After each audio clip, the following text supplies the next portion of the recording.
Assalamualaikum warahmatullahi wabarakatuh. Selamat pagi teman-teman. Salam ngarit, salam peternakan, sukses selalu untuk semua.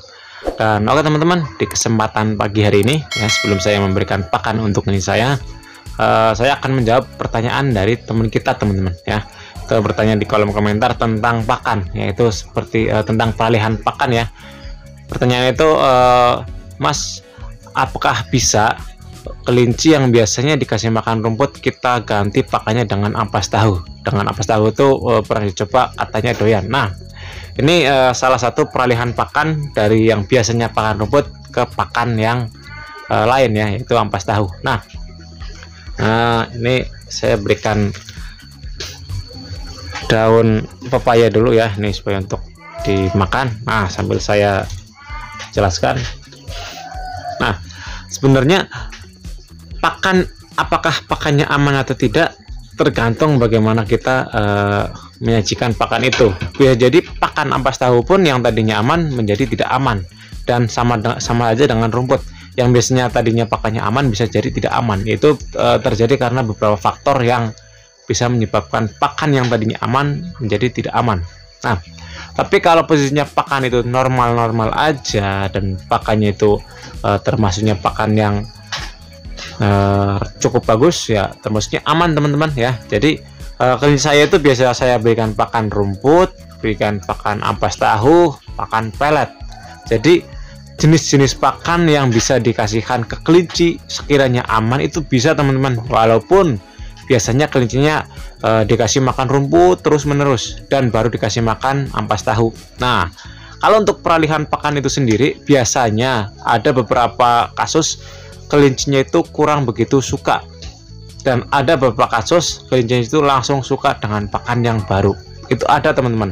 Nah, makanya ketika kita mau memberikan pakan, coba dulu ke kelinci ya, apa kelincinya doyan atau enggak. Terus cek dulu apakah pakan itu berbahaya atau tidak untuk kelinci kita.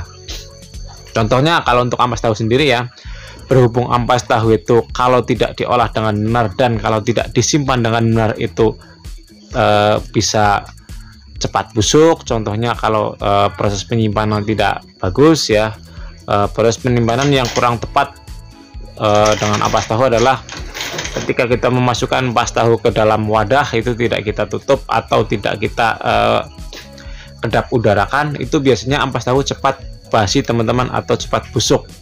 Nah, kalau posisinya ampas tahu yang termasuknya sudah bau asam dan sudah ada bau sedikit busuk dan warnanya sudah kekuning-kuningan, itu ya ampas tahunya sudah tidak layak untuk diberikan ke kelinci.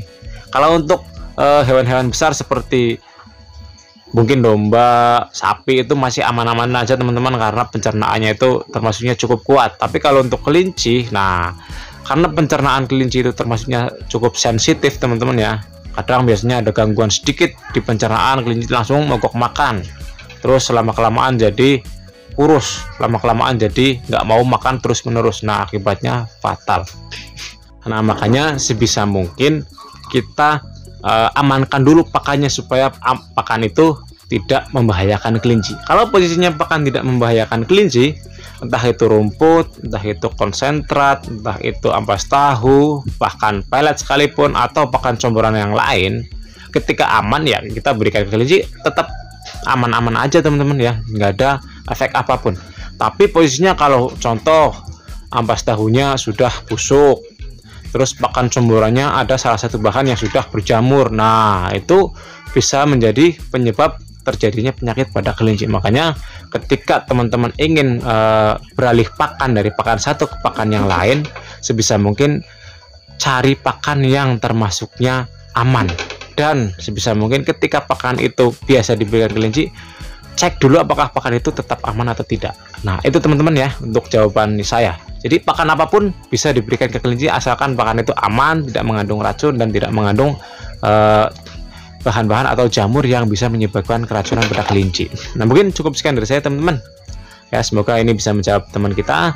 Kalau ada pertanyaan lagi atau masih bingung, tinggal tanyakan aja di kolom komentar. Dan cukup sekian, wassalamualaikum warahmatullahi wabarakatuh.